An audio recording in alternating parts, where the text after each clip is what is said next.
You know, as time goes on, I become more and more convinced that Shakespeare was really onto something when he asked that famous question in Romeo and Juliet, what's in a name? Now, the name that my parents first gave me, I will tell you again to reintroduce myself, was Thomas Holliday.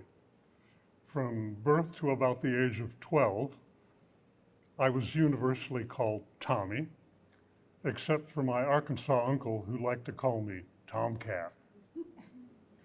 And this evened out into my adult years pretty much all the time as just plain Tom, until I met Carlisle Floyd, who was allergic to anything that smacked of pretension.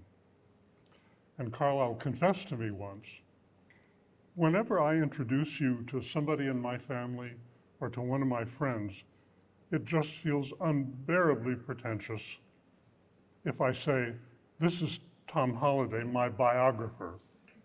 He was very uncomfortable about having a biographer in the first place.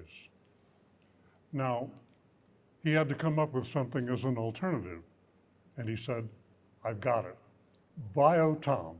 And so ever after, on introductions, I became Bio Tom, and that sufficed if anybody wanted to ask any more. Now, Carlisle Floyd was a complete polymath, a true Renaissance man who was gifted in so many areas. A poet, a writer of fact and fiction, a composer, a visual artist, a stage director of his own and other works, and an administrator, having co-founded the Houston Opera Studio. So this was a man who knew his craft from the inside out. A master teacher of keyboard and composition with career positions at Florida State University in Tallahassee and the University of Houston in later years. Now, he always spoke clearly and elegantly in completely formed sentences about any topic, but most reluctantly about himself. Later in life, he confessed that his two proudest accomplishments began with the construction, or I should say the demolition and reconstruction of his complete piano technique with a master teacher named Sidney Foster at Florida State University in the late 40s and early 50s. And the second was the inspiration, composition, and completion of Mice and Men, which is his second most popular opera after Susanna. Mice and Men is based on the 1937 novel by John Steinbeck and several dramatic adaptations also by Steinbeck.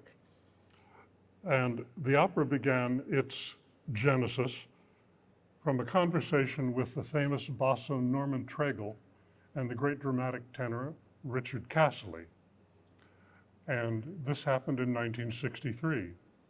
Originally, if you can imagine this, as you will see from the excerpts that we'll hear tonight and in the production, the original Lenny, the mentally challenged man-child, as Carlisle often referred to him, was originally to have been the bass Treigle, and the tenor, Castley, was going to be George.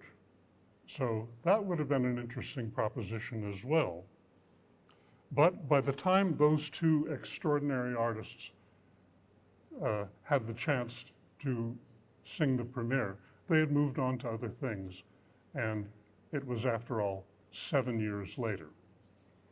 I had the pleasure of making Carlisle's acquaintance in 2002 as a result of an invitation from the education department at Chicago Lyric Opera to write an article for their season companion about Susanna. Now, at that time in 2002, nobody knew who Tommy Tomcat Holliday was, but everybody knew who Carlisle Floyd was. He was, again, universally respected for his writing, his composition, and his verbal expertise. So I thought it makes a great deal of sense to do that piece on Susanna as a series of interviews, which I thought was a great idea, and it was a great idea, but it had to be approved by the dramaturg at Chicago Lyric Opera. Now, Carlisle obviously thought the result was pretty good, because about 4 years later, I said, how would you feel about a book called something like The Operas of Carlisle Floyd? And Carlisle obviously felt that enough had been written and enough had been said about his operas, and he said immediately, in his quintessentially Southern gentlemanly way, plainly spoken but without equivocation, how would you feel about a biography? And I said, 2 seconds later, sign me up. And we were on. So over the next 4 years, I had the opportunity to interview him about his next to last opera, Cold Sassy Tree, another wonderful piece that deserves more extraordinary performances such as you're going to see here at Livermore. And the project worked out very, very well. I said, sign me up, and 6.5 years later, the result was published by Syracuse University Press. And it was unveiled in 2013 at the American Opera Center, Opera America headquarters in New York. And when Carlisle first saw it, he said, it's so big. But my smart wife, opera diva and visual artist Sheila Smith, whose husband I have the great joy of being, had an immediate response. She said, well, Carlisle, you've had a big life. And he had indeed 13 operas, equaling Wagner's 13, and he was always alternately suspicious, intimidated, or irritated by many things in Wagner's life and career, as opposed to Verdi's 27 operas, and he idolized and worshiped the ground Verdi walked on, and he is the closest we have to an American Verdi. Also, in the whole repertoire, I should say the whole roster of opera composers, especially in the department of longevity, Carlisle rules. When Wagner's last music drama, Parsifal, was premiered in 1882, Wagner was 69. Verdi's swan song, Falstaff, sang its way into the world in 1893, when Verdi was a sprightly 76. Carlisle's last piece, called Prince of Players, premiered in Houston in 2016, and Carlisle rules in longevity because he was months away from his 90th birthday. Longevity rules.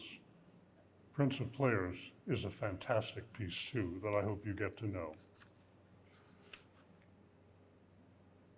The years of our interviews between 2002 and 2013, and my research and writing were incredibly richly rewarding, both personally and professionally.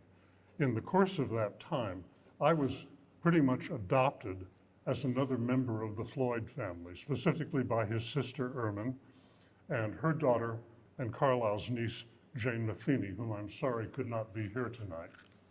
But it was an honor and an extraordinary experience because our conversations went on and on and on. And it was very flattering to me when Carlisle said about our interviews, you know, after one of them, I feel like it's been an especially good therapy session. And we did enjoy them, and it was an opening for him and for me of so many topics and such a revelation of many secrets of his life and his career and his working processes. This whole thing points obviously to Carlisle's sense of humor and his compassion towards humanity. As I've alluded to, he was viewed by the opera community as the quintessential Southern gentleman. And he confessed to me once, I really don't like that. I don't like that designation because it just seems so namby-pamby. And I said, well, Carlisle, it's a truism. You are indisputably Southern and you are a gentle man. He was unconvinced. One further incident tells us a little bit more about Carlisle's expansion into the music world and his contact with other human beings and artists. For years, he served on the Artist Relations Committee for the Kennedy Center Honors. And for their proceedings in 1979, one of the inductees was the inimitable Ella Fitzgerald. Carlisle sat next to Ella at dinner at one of the introductory events. And she seemed uncharacteristically withdrawn and reserved. And Carlisle simply said, "How are you?" And his sincerity, his genuineness, his concern impacted her and touched her. And she said, "I have not been able to eat for 3 days." And Carlisle proceeded to set her at ease, and they had a wonderful time, and she was inducted. And then he thought to himself, you know, I've never heard Ella Fitzgerald sing. So he went home and got a number of her recordings, and he was absolutely blown away, especially by her scat technique, which he referred to as singing in tongues. So Carlisle learned something that he had not known about Ella Fitzgerald. Now, Of Mice and Men represented an extraordinarily taxing, challenging project for him, and psychologically therapy also. He said, "No other work of mine has been as problematic, as trying, and occasionally as disheartening as Of Mice and Men. I have never before invested what seemed the endless amount of time required to complete it. To be fair, as is sometimes the case with difficult and willful children, no other opera gave me as much pleasure once it was finished." And you'll see the result, and I think you'll agree, and you'll see exactly why he felt that way. Here's a thumbnail of the tortuous process. Steinbeck was born in Salinas in 1902. He spent much of his youth by the sea in Monterey, and he worked on ranches as a young person in Monterey County, so he knew that life, the life of Mice and Men, firsthand. His first novel, Cup of Gold, was published in 1929. This was followed in fairly short order by To a God Unknown, The Pastures of Heaven, The Red Pony, Tortilla Flat, and In Dubious Battle. Of Mice and Men came along in 1937. It was first turned into a film 2 years later, starring Lon Chaney Jr. as Lenny and Burgess Meredith as George, an extraordinary film. Steinbeck also, in the process, wrote 2 different dramatic adaptations of his own, which are pretty literally dialogue lifts from the novel, which Carlisle used as his first inspiration for a libretto. Now, Steinbeck also had a great deal of involvement over the years with politics. He had close personal friendships with John F. Kennedy and Lyndon B. Johnson, and a great deal of involvement with journalism and foreign travel until his health was compromised in later years. Carlisle had his own parallelisms in this journey from start to finish. By the time he had turned his mind to Of Mice and Men, he already had 5 operas under his belt. Slow Dusk, 1949, Fugitives, 1951, Susanna, his most popular piece, in 54, The Passion of Jonathan Wade in 1962, also Wuthering Heights before that in 1958, all based on distinguished literary models, in the first 2 cases of Slow Dusk and Fugitives, on his own early fictions and dramatic treatments. In 1963, as I've mentioned, he started brainstorming with Tregel and Casserly, and who I said Tregel was going to be a basso Lenny and Casserly a tenor George. In 1964, in September, Carlisle decided that it was time to make this happen. In the meantime, he had written another opera, a one-act, a comic opera for North Carolina's tricentennial celebration in 1963. It's called The Sojourner and Molly Sinclair. But his agent, Robert Holton, reminded him, you used to be interested in Of Mice and Men. What's happening with that? So Carlisle looked at the different treatments by Steinbeck, and rather than going through the usual rigmarole and red tape of talking to agents and publishers, he got Steinbeck's address and wrote him personally. But Steinbeck did not respond at first because he had a lot of problems with his health and marital issues going on as well. So Carlisle, in the meantime, in '64, November, he and Steinbeck signed an agreement that was very beneficial to Carlisle. Steinbeck initially wanted him to use one of his own dramatic treatments, but Carlisle said, no, I write my own librettos. That's how we have to do it. And Steinbeck agreed to take a commission of 25% with 75% left over for Carlisle, which is a pretty unusual percentage split. Bob Holton talked to Kurt Herbert Adler of San Francisco Opera, and the two of them brainstormed a premiere, and they asked the Ford Foundation for a grant in support. Adler promised that the premiere would happen in the fall of 1966 and requested a $10,000 grant from Ford, and that was later raised to $12,000 to cover Carlisle's travel and lodging expenses, because it would be an involved process.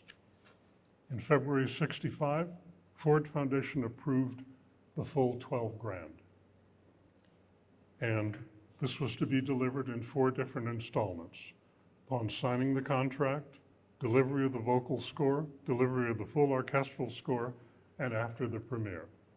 Pretty straightforward.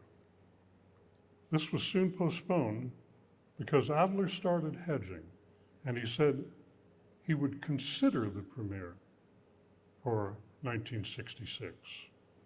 So Carlisle flew to San Francisco in April of '65. Now, mind you, this is 2 years after he started thinking about the project. He had already composed the libretto and the music for Act 1. He played it for Adler. Adler did not like what he heard and saw.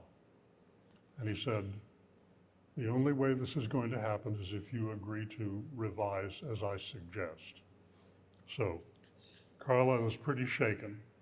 He goes back to Tallahassee, and in the meantime starts writing orchestral and choral pieces and song cycles, and completes a one-act opera to a spooky story by Robert Louis Stevenson called Markheim, which was premiered in New Orleans, at New Orleans Opera in 1966, instead of Mice and Men in San Francisco in 1966. So Adler kept pushing for the revisions, and Carlisle said, I've got to get some other input. So he and his wife summoned a group of their most closely trusted and experienced friends. Carlisle played through the score and had people over to the house to sing through the parts, students at Florida State, and the verdict was unanimously negative. Carlisle was devastated. So he said there are 2 choices. Either I give it up all at once as an unsuccessful project, or I go back and start over from scratch. Unfortunately, as we know, he chose door number 2. So by October of '67, he started over with the libretto first, and he realized that he had been too slavish in following Steinbeck's lead, and that the drama had to be quick, concise, and brutal. as Steinbeck's novel is. Carlisle reduced the first version by a third in overall length and used only a quarter of his libretto and his music, recomposing, retexting the whole project. He described what he had written initially as illustration, and what he wanted was illumination. Having veered away from Steinbeck's brutal compression, Carlisle said, this opera was turning into Götterdämmerung, and that was not what he wanted. So by the spring of '68, he plays his new complete Of Mice and Men for the same group of friends, and bingo, it's a big success, but don't throw the party just yet. By September of '68, thanks to Bob Holton's initiative, Julius Rudell at New York City Opera decided that he wanted to sponsor the premiere. And he said, we'll do it in the spring of '70. But then City Opera had, as they usually had in those years, serious season deficits, and it got postponed to 1970. Carlisle was convinced that there was a curse on Of Mice and Men, until Bob Holton ferreted out Seattle Opera and its new general director, Glenn Ross, whom Carlisle described as the P.T. Barnum of opera, with big projects and big results. So finally, January 22nd, 1970, Of Mice and Men has its world premiere in Seattle. 7 years from start to finish. That's a pretty good record for a single opera. Before we dive into the plot synopsis and the musical excerpts, I want to say a couple of words about Carlisle's musical technique. Now, as with any composition, music resists verbal elaboration. And I know because in the biography, Boosey and Hawkes, his publisher, refused unless I paid hefty fees for every musical excerpt that I would print, or any excerpt from his librettos. I had to come up with a way to verbally describe all of his music. And that was the biggest challenge in writing the book. Talking to Carlisle, writing the story of his life, piece of cake. Writing about music, not so cakey. So, his idiom is a solid mid-20th century polytonality, meaning superimposition of different key signatures and tonalities. Now, if we're talking about C major versus G minor, for instance, that can sound pretty dissonant. But Carlisle always finds a way to resolve it in lyricism and beautiful, satisfying cadences, unless the drama determines otherwise. That was always his first consideration, and we'll hear a lot of both in these excerpts. So, before the opera begins, Steinbeck has already told us about George and Lenny as two itinerant ranch hands in the Salinas Valley. And Lenny is described as a willful man-child, and George has promised his aunt to keep him out of trouble. But Lenny, we know, has an attraction to soft things, in particular, animals with soft fur. And in fact, his first homicide, as it were, in the course of the opera and the course of the novel is he literally pets a mouse to death with his clumsy love. So the first thing we're going to hear is Lenny's aria about the mouse. You'll notice in terms of Carlisle's musical characterization, George's lines are jagged, quick, violent, concerned, psychologically abrupt, whereas Lenny is almost always dreamy and lyrical. So here he is talking about what happened to that poor mouse, or as Robert Burns, who wrote the poem on which the opera and the book is named, to a mouse, the wee beastie.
So George calms Lenny down by relaxing into a repetition of the fantasy that keeps them going.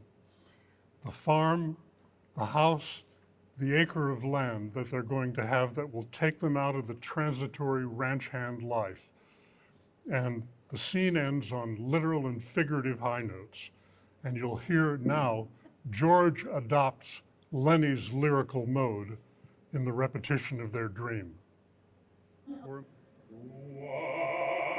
day soon we'll save up enough, and we'll buy a small house and 2 acres of land, and we'll have us a barn with some livestock inside, and a garden.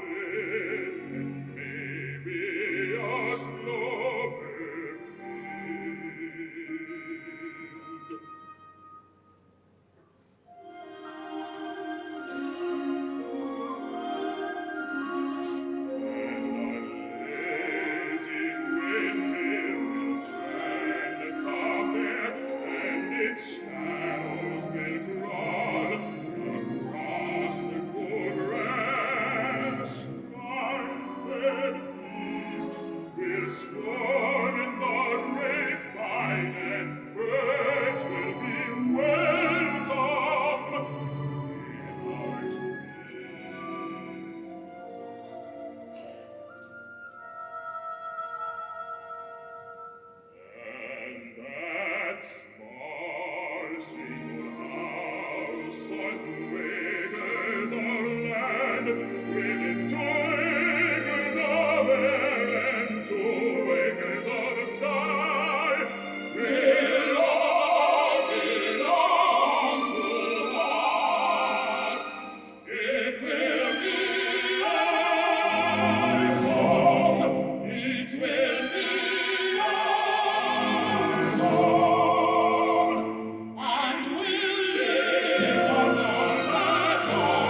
So scene 2 takes us into the bunkhouse at the ranch where George and Lenny have been hired. The proprietor, Curly, is a particularly nasty young tenor. And Carlisle tended to cast his sympathetic male protagonists as baritones throughout his career. But Curly complains to the other ranch hands that the 2 new hires are late getting there. And next we meet Curly's flirtatious wife, whom, interestingly enough, neither Steinbeck nor Carlisle assigned a given name. She's simply referred to as Curly's wife. But she has her own dream. She wants to be a starlet in Hollywood. And she's a lyric coloratura, and her flirtatiousness always takes the form of high notes and showy run.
So by Act 2, another of the ranch hands, Slim, gives Lenny a puppy from the latest litter on the ranch.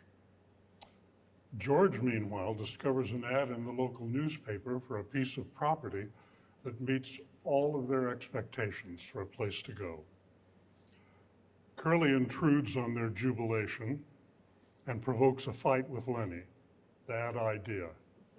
Lenny crushes his hand, but the ranch foreman convinces Curly that they need the new help, so they're kept on. And here's Carlisle's setting of the brawl.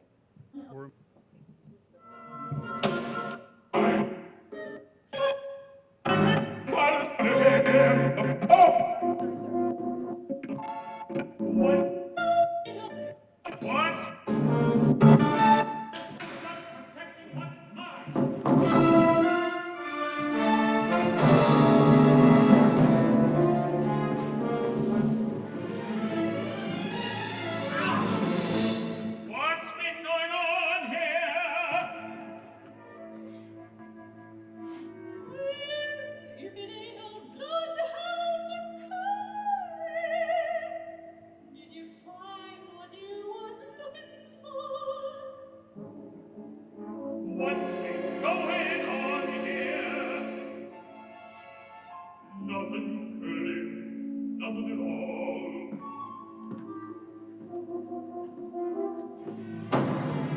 We know you don't want to hear, so tell her to leave us alone.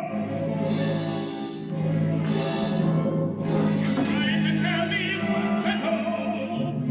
Good for nothing, all I feel. I was lost around here. Am I lost? Am I lost?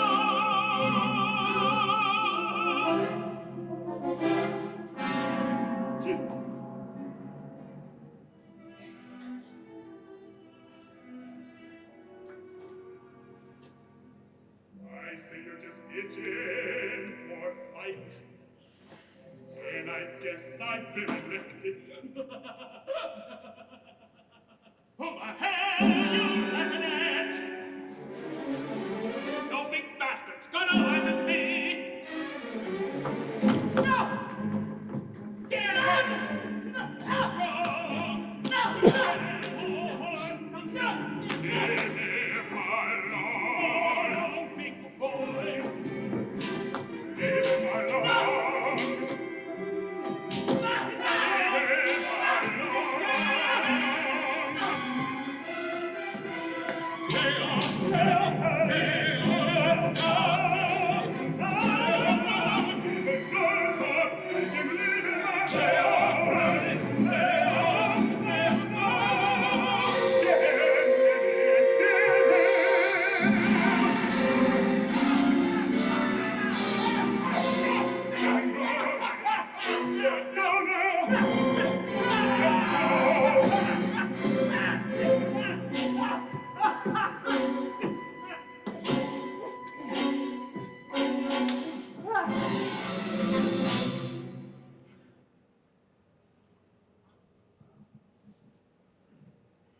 After the intermission by Act 3, Scene 1, Curly's wife has had enough. You understand why. The ranch is not the calmest place in the world. She has her bags packed to go to Hollywood. But she can't stop herself from seductive behavior. That's her dysfunction, shall we say. Meanwhile, Lenny has managed to pet his second fuzzy, soft, carbon-based life form to death, the puppy. And he complains, now I got nothing to pet. Along comes Curly's wife. Lenny repeats his fantasy of the home and the ranch filled with soft, docile animals, and the wife invites him to stroke her hair. What do you suppose could go wrong here?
Carlisle has always been best known, obviously, for his vocal music, but the following excerpt, which is the interlude between the two scenes of Act 3, makes us wish he'd written a symphony.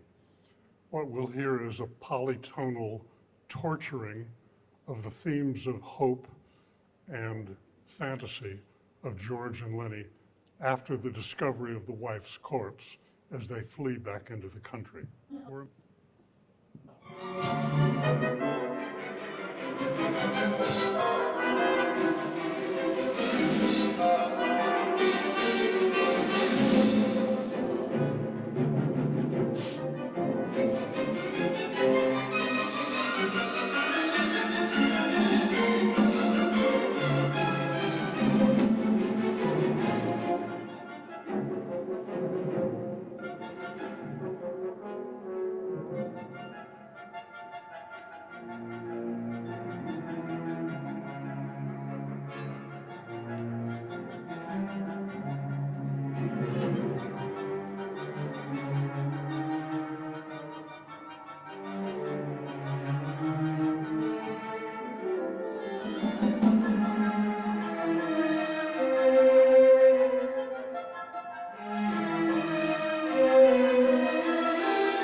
So the denouement is as awful as it is inevitable.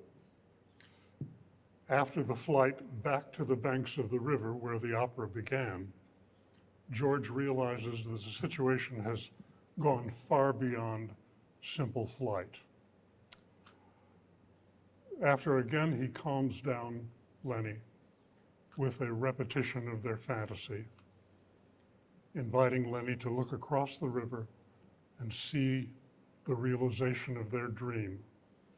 He ends his friend's life with a single pistol shot.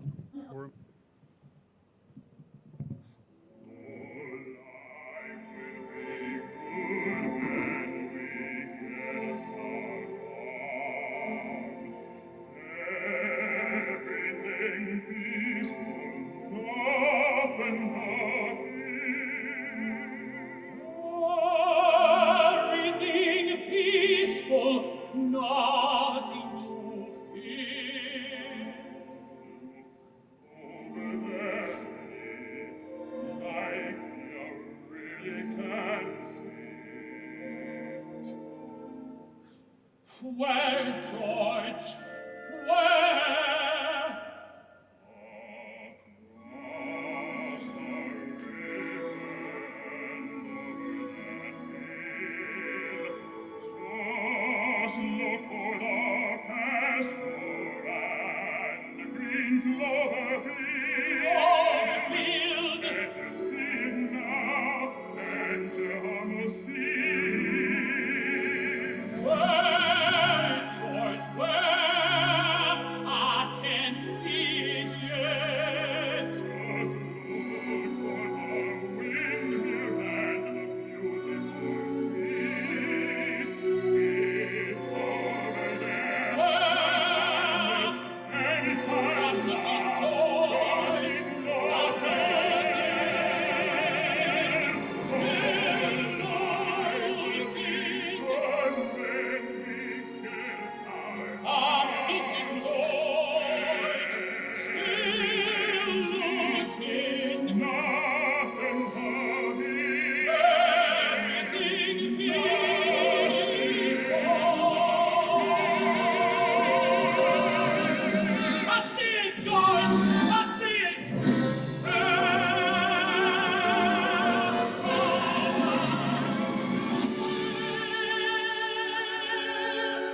I see it, George. I see it over there. It's our home, George. Our home. It's our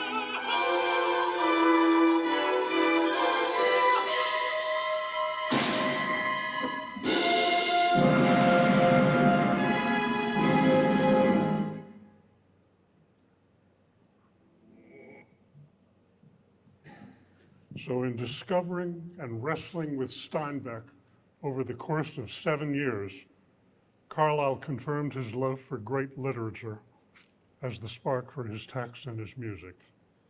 Like Steinbeck, his attraction was to a dramatic situation that encapsulated the joy and the pain of human relationships pushed to extremes. In Steinbeck's speech of acceptance of the Nobel Prize for Literature in 1962, he explained, "The writer is charged with exposing our many grievous faults and failures, with dredging up to the light our dark and dangerous dreams for the purpose of improvement. Furthermore, the writer is delegated to declare and to celebrate man's proven capacity for greatness of heart and spirit, for gallantry in defeat, for courage, compassion, and love." Carlisle clarified in his own voice the relationship of Steinbeck's words to his setting of Mice and Men. He said, "The drama is a study of human attachment in an environment of harsh personal isolation and despair.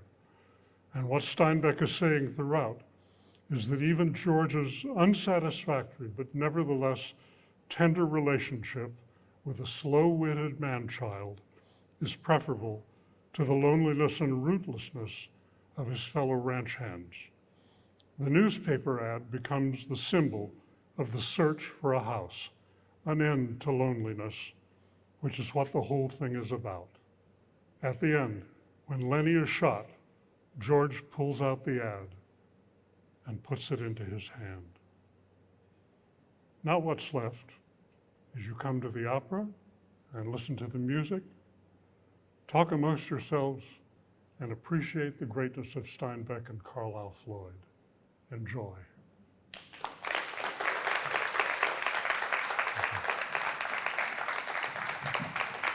Thank you. That last scene always gets me. I can't get through it. But anyway, I want to thank you all again for coming. I also want to thank Raquel Holt for sponsoring Tom's visit, and to Keith Sawyer, who sponsored Tom's travel. And Kent is taping. We'll have it on the YouTube.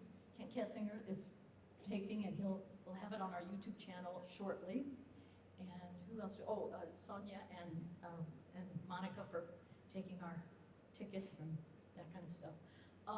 We do have some time for some questions. Again, if you would like to buy a book, sorry, Hillary, if you'd like to buy a book, they're $30, and he will sign them for you. We just have to be out of here by about 20 of 9. Questions? Questions? Yes, sir. Do you have by any chance get a chance to hear the first iteration of the opera before his changes, and was there a big change in the music? The only access to that setting is in Carlisle's archive at the Library of Congress, which I went to, made a copy of, looked through, read through the score, and it's never been performed. And in fact, there was an entire scene that had to be cut from the revised version that happened at a house of ill repute, where Lenny takes George for an evening, I should say the other way around, George takes Lenny for an evening of entertainment with the ladies of pleasure in Salinas. And there's a great role for a comic mezzo-soprano as the Madam, which has never been performed. Any other questions? Yes. What's the significance of the title of the book? 1785 poem by Robert Burns called To a Mouse, in which he said,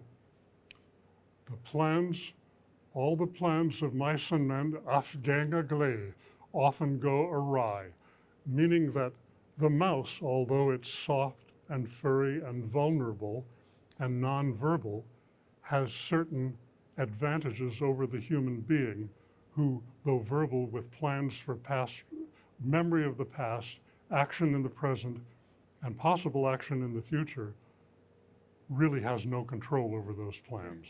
And that is what relates to both Steinbeck and the opera. Anyone else? Yes, sir. I was wondering if you might know, why is there only one recording of this opera? Is it just because it's... Probably because it's a very expensive process to get the rights from Boozy and Hawks. Much fun. Trust me, I know. Yeah. Oh. Yeah. That's an These are two of expensive our score. choristers. I think it all comes down to money.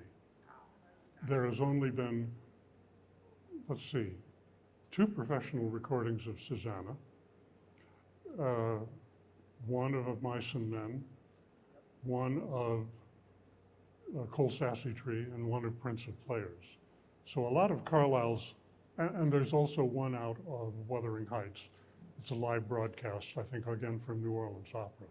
But again, it's a question of a lot of money for the rights. Would you please explain the title, Falling Up? Oh, Falling Up. Would you please explain Falling Up? Falling Up. Falling Up, the Right. title of the book. I've been asked that a number of times. It's a quote, actually, it's a saying from the great dance pioneer, not Agnes DeMille, who am I trying to think of? Martha Graham. Yes, thank you, Martha Graham, who said, "My dancers never fall simply to hit the ground, but they always fall to rise again. They may fall, but they always fall up." And Carlisle had parallel experience in his life and career with both personal life and compositional life of falling down, but he always fell up. He always got up again, and at the age of 90 wrote, composed and premiered his 13th opera.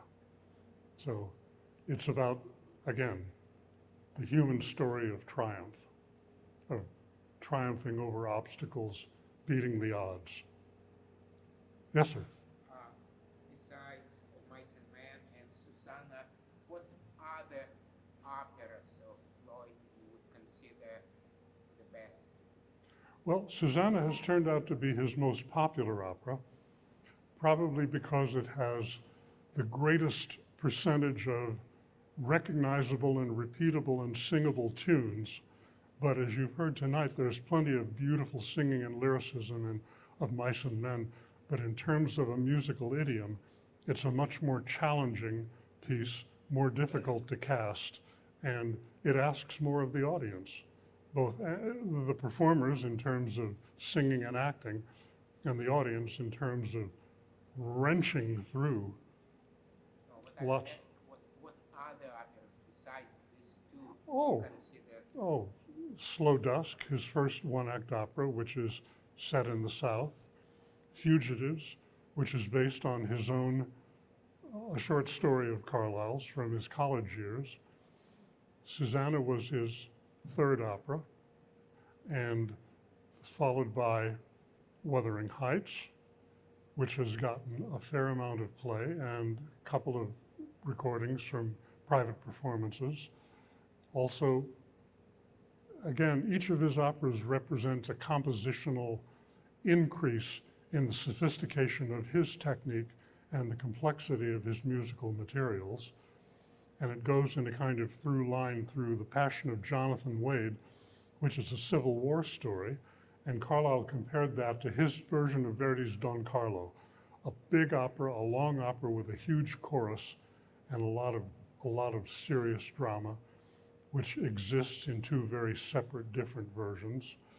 And proceeding to Cold Sassy Tree is next to last, and Prince of Players is final.